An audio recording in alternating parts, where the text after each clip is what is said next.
کیا سفر کا مہینہ منحوس ہے؟ جہالت ہمارے معاشرے میں بڑھتی جا رہی ہے۔ عرب کے اندر سفر کے مہینے کو صفر سے مشتق مانا جاتا تھا، اور صفر کا مطلب یہ خیر و برکت سے خالی ہے۔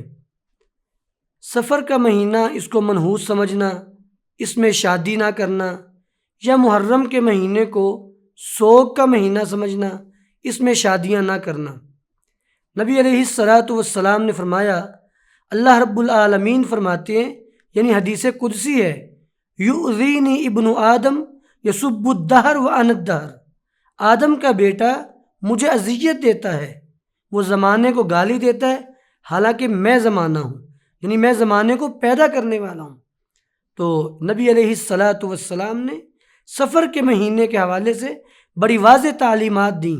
فرمایا، لا عدوى ولا طیرہ ولا حامہ ولا سفر، نہ بیماری متعدی ہوتی ہے، نہ ہی بدشگونی ہوتی ہے، ولا حامہ، نہ ہی مقتول کی کھوپڑی سے کوئی الو نکلتا ہے، ولا سفر، اور نہ ہی سفر کا مہینہ منحوس ہے۔